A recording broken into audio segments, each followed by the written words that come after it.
Stop. If you say these, you sound rude in English, and most people don't even realize it. Do you want to sound more natural, more professional? Then listen carefully. These are 10 things you should never say in English. This is Everyday English by Atlas. Let's start. Welcome back, everyone. I am Emma. Today I am sitting at my desk looking at the beautiful scenery outside my window, but my mind is on your English. I see many students making the same 10 mistakes. These mistakes are not about grammar only. They are about politeness and culture. In English, how you say something is just as important as what you say. Let's dive deep into our list. The first big mistake is saying, I want. Imagine you are at a cafe. You look at the waiter and say, I want a coffee. In some languages, this is okay, but in English, it sounds like a command. It sounds like you are a small child talking to your parents. Why is it bad? It is too direct. It lacks softness. The fix. You must use I would like or the short version, I'd like. Scenario. Wrong. I want the chicken burger. Right. I'd like the chicken burger, please. Notice the word please at the end. In the Everyday English podcast by Atlas, we call please the magic word. Use it and the waiter will smile. Don't use it and they might think you are angry. Number 2 is even more dangerous. Give me. Give me that pen. Give me the report. When you say give me, you are taking away the other person's choice. You are acting like a boss, even if you are not. Why is it bad? It is very aggressive. In an office team, we want to be equal. The fix. Use can I have or could you pass me? Let's practice. If you need the stapler, don't say give me the stapler. Say, could you please hand me the stapler? This makes your colleague feel respected. A respected colleague is a happy colleague. Number 3 is a relationship killer. Never say, you are wrong. Imagine your manager, Mr. Smith, says a date for a meeting. You know the date is different. If you say, Mr. Smith, you are wrong, the room will become very quiet. It is very awkward. Why is it bad? It is a direct attack on someone's intelligence. The fix. Be diplomatic. Say, I think there might be a mistake, or I have different information. This way, you are talking about the information, not the person. This is a key part of office etiquette. We want to solve problems, not start fights. This one is very common. When you don't hear someone, do not say, what? What is very short. It sounds like you are shouting. It can sound like you are annoyed. The fix. Use pardon, sorry, or could you say that again? Example. Mark says, Emma, can you help me with the spreadsheet? Emma, if she didn't hear, pardon, Mark? This is much more elegant. It shows you are listening, but you just need a little help. Pardon is one of my favorite words in the Everyday English podcast by Atlas. Number 5 is about choices. I don't care. Your friend asks, should we eat pizza or pasta? You say, I don't care. Your friend thinks, wow, Emma is bored. Emma doesn't like me. Why is it bad? It sounds like you have zero interest in the activity or the person. The fix. Use I don't mind or It's up to you. I don't mind means both options are good for me. I am happy with your choice. It is positive. I don't care is negative. Language is all about energy, friends. Number 6 is very important. Never use the words fat or old for people. In many English-speaking cultures, these words are very offensive. People spend a lot of money and time trying to be fit and young. The fix. For old, say elderly or senior. Or better, say experienced.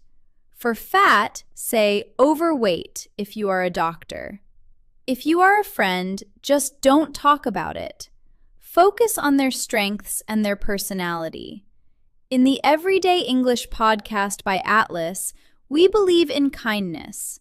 Kind English is the best English. Number 7 is a word that sounds like a law. Must. You must finish this. You must call me. Unless you are a police officer, try to avoid must with your friends and colleagues. Why is it bad? It takes away freedom. People don't like to be told what they must do. The fix. Use could you or it would be great if you could. Example, could you please finish the report by 5 o'clock? This sounds like a request. Most people will say yes to a polite request, but they might say no to a command. 8. I'm fine. Number 8 is tricky.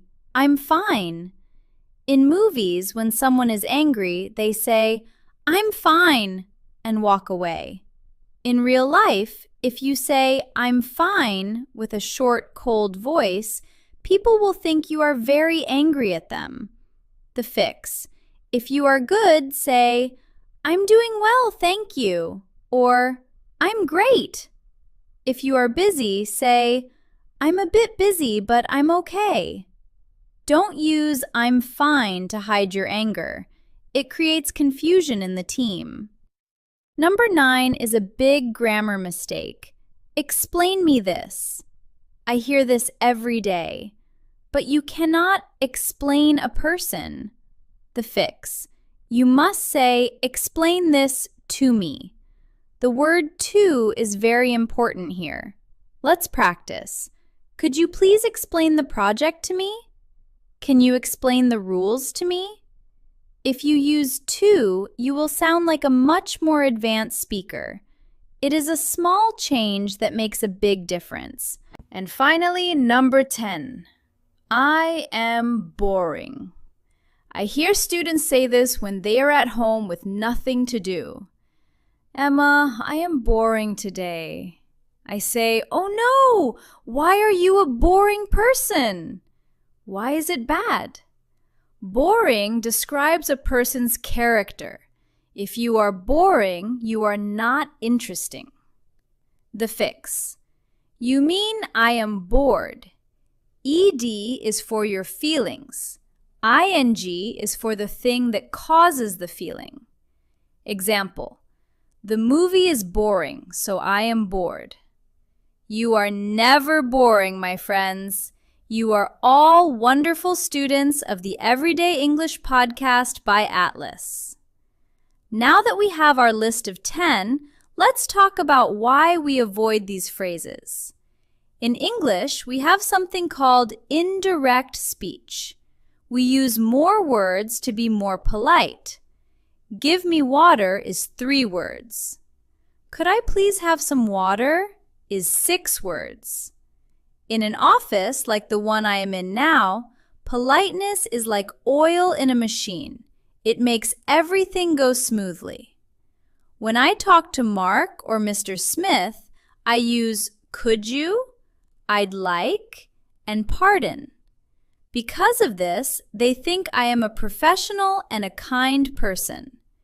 If you use I want or give me, people might think you are aggressive. They might not want to work with you. This can hurt your career. Another thing to remember is the scenery of culture.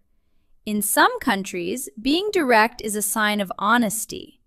You say, I want, because it is the truth. But in English-speaking countries like the UK, USA, or Canada, being direct can be seen as aggressive. We like to wrap our words in politeness. Think of it like a gift. You don't just give the gift, you put it in beautiful paper. Polite phrases are the beautiful paper for your ideas. Let me tell you a story from my first day at work. I was very nervous. I went to the break room to get a coffee. The manager, Mr. Smith, was there. I wanted to ask him about the sugar. I almost said, "Where is the sugar?" But I stopped. I remembered my English lessons.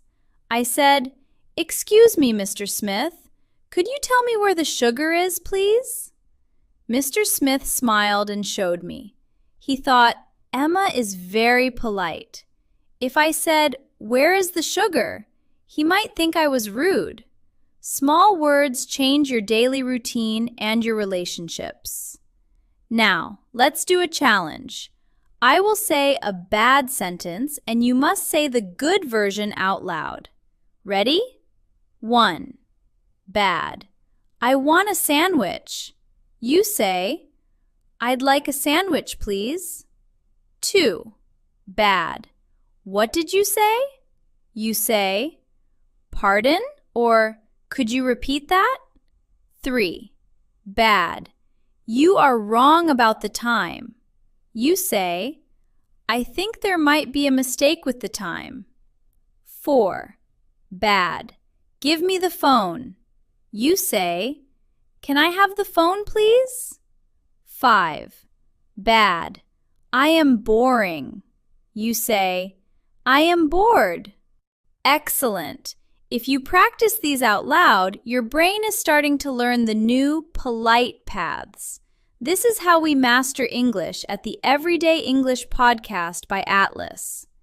Oh, look at the time. I have a meeting in 15 minutes. I need to be punctual. But before I go, I want to hear from you. What is a word in your language that is hard to translate to English? Sometimes we make mistakes because we translate directly. Please go to the comments below. Write one mistake you made in the past. For example, one time I said give me to my teacher. Now I know I should say, could I have? I will read your comments and I will give a thumbs up to the best ones. If you enjoyed this long and detailed episode, please subscribe to the Everyday English podcast by Atlas. Hit the like button and share this with your friends who are learning English. Remember, stop saying these 10 things and start being the polite, professional speaker you want to be. I'm going back to my work now. I have many tasks to finish before 5 p.m.